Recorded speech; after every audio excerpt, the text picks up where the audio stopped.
What's good, Chaotic Nation? It's your boy Chaos here, coach of the Detroit Red Wings, bringing you the final team builder for, well, I can't say final team builder, week 7 team builder, regular season final team builder. Sheesh, words are hard sometimes.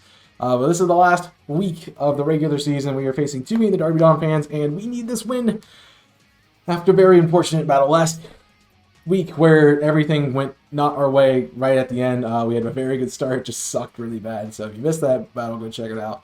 But we got 2E this week for our last week, and I kind of been saving this team and some of the builds for this team for this week specifically, so I'm excited to see how it works out, and hopefully it does well.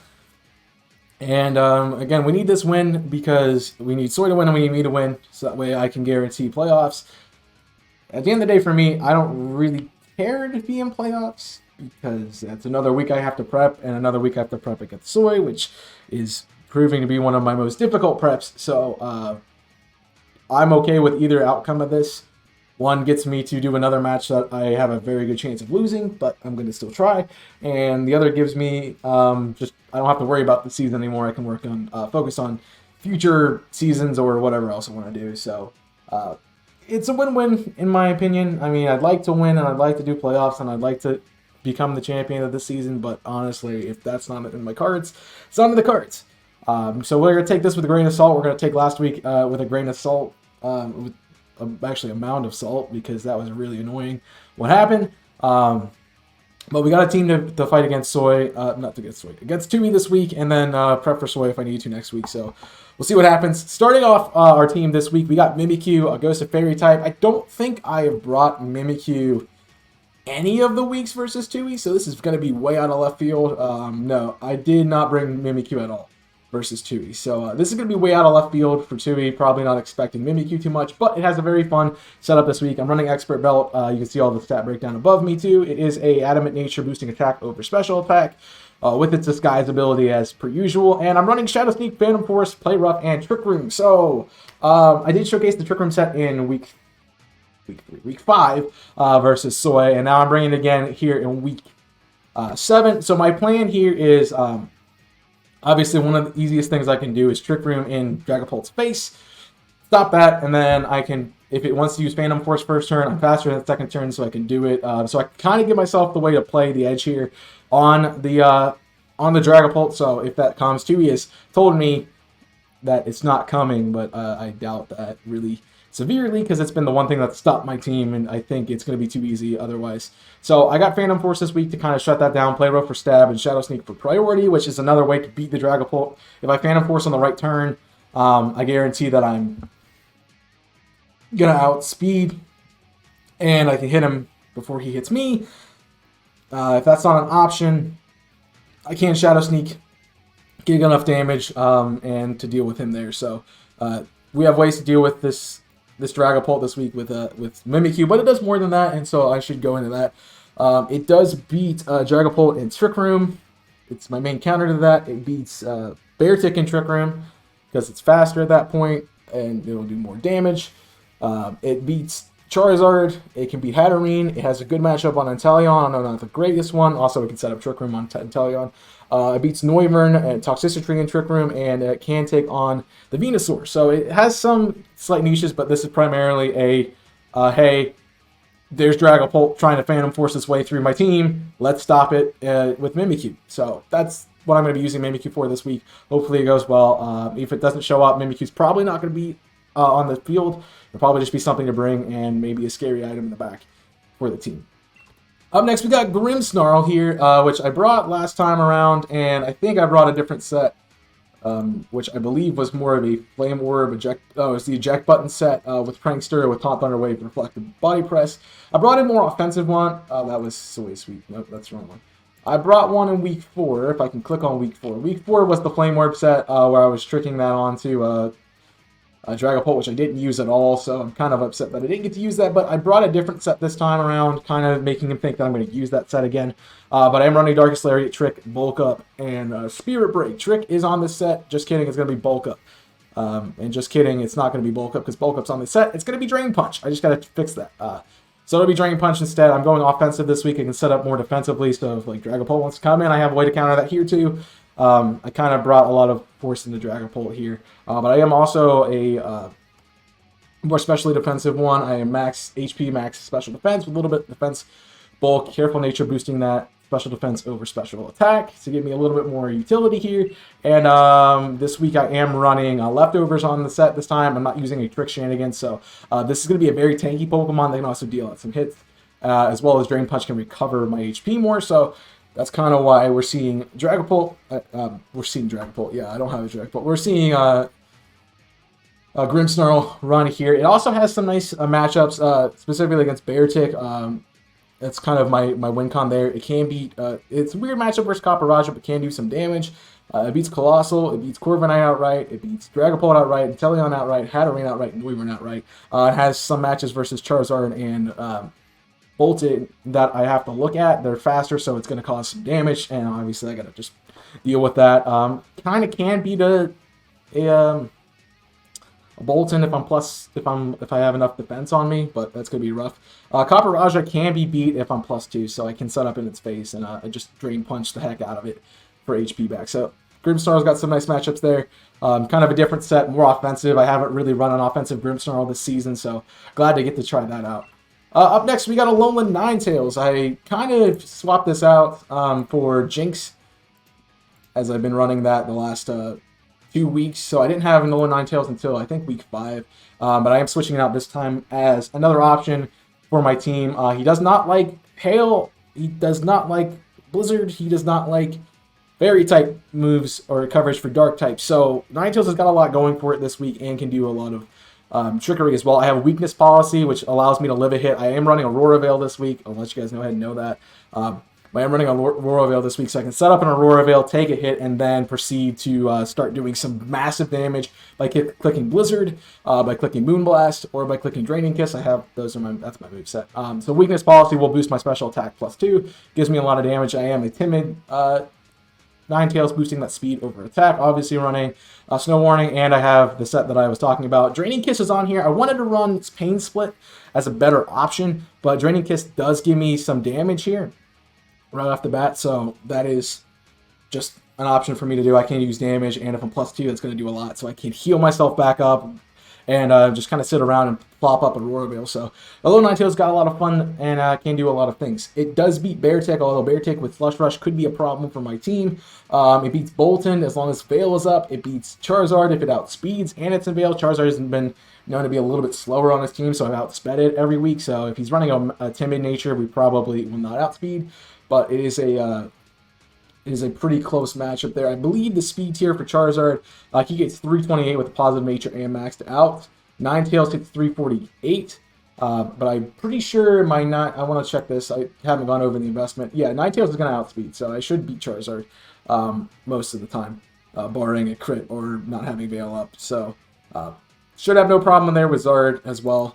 But yeah, we have a lot of speed. 348 outspeeds the entire team, barring Inteleon and Dragapult, so and Bolton. So those are everything we're going to be beating.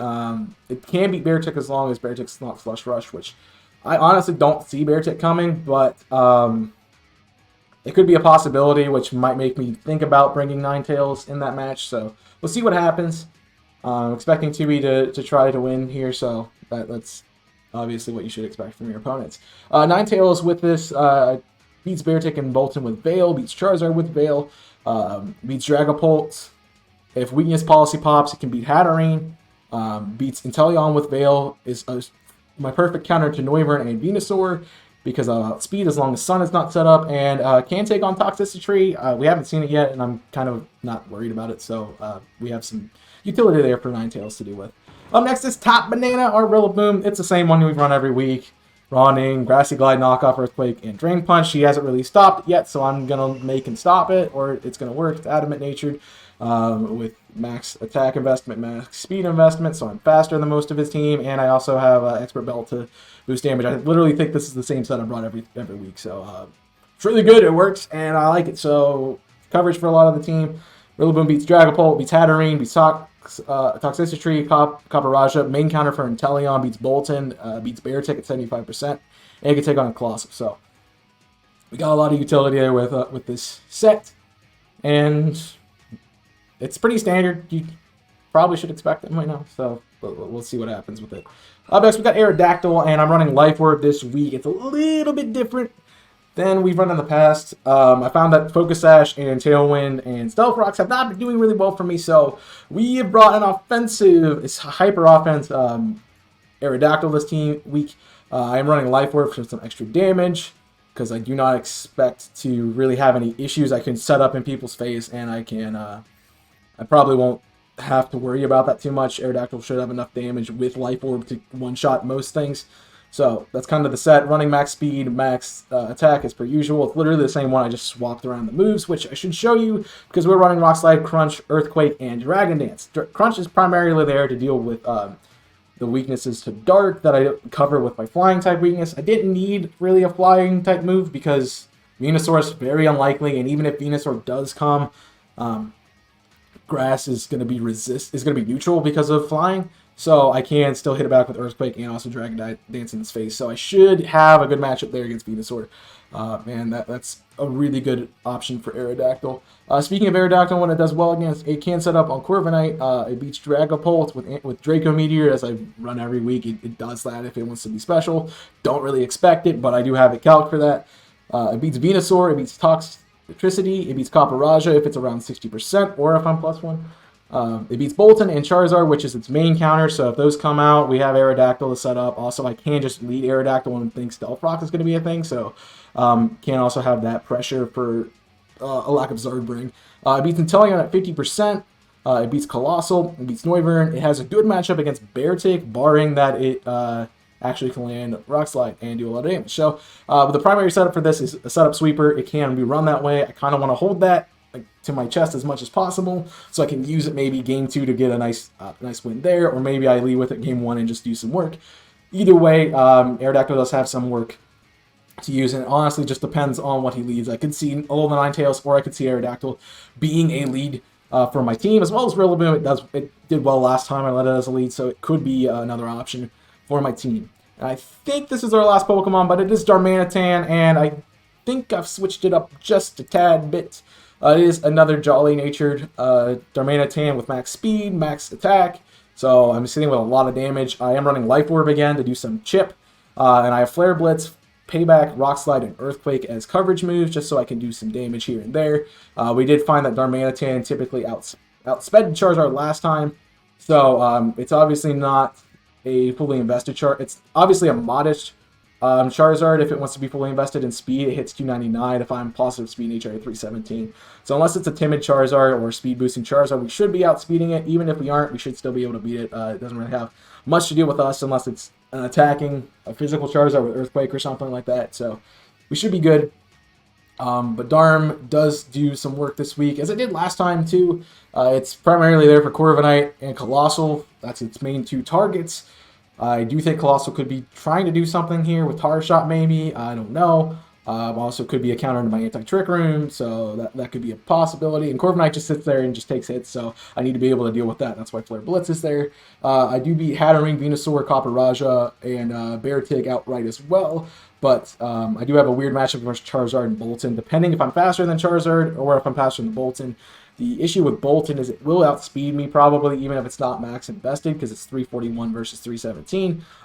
If it was a neutral nature and not EV'd, I would outspeed it, but that's about it. So if Bolton shows up, I'm probably slower than it, and I'm going to have to take a hit, which wouldn't be the worst thing in the world, but also I don't really want to take a lot of damage from that because I don't know what it has, and I won't know what it's bringing until we get into the match. So yeah, that's the team. I think that was the quickest team builder I've done this season. So, I mean, it's easier to do when you have a straightforward team like this. Payback also is there for damage to Dragapult. So, that kind of brought, you can see the Dark type moves and the Ghost type moves across the team. I have everything on my team has a coverage move for Dragapult. So, if it does show up, it's going to die. If it doesn't show up, that's fine. I have a very fun set that I don't get to use. I really want to use it, so I'm hoping it does show up. As for Tui, I think his team is going to be Dragapult, Hatterene, Copperajah, Inteleon, Beartick, and Charizard. I think this, again, the triple core is what he's done every week. Of course, Copperajah switching for Corviknight could be an option as well, just to try to get rid of my ground damage there. But I do see Dragapult, Hatterene, and Copperajah just because it's a really good Fairy Dragon Steel Core. I doubt he would not bring it. He's brought those 3, I think, every week. So it's pretty likely that they're going to show up. I do think Inteleon also comes into this game just because of it being a very fast Pokemon and can also set up the crit with Focus Energy, which is a set that I expect. But I do have a Rillaboom with Frighting move in grassy terrain, which does one shot it as long as it's not scarfed. So if you wanted to make a change, maybe it's Scarf on that to try to live something. But I do have Shadow Sneak Mimikyu as well, which is just something I'll have to attack for, as well as play. I have Trick Room, so I could do that too. I do think Beartick's going to come. He said he had some plans, and I don't think he's used something for...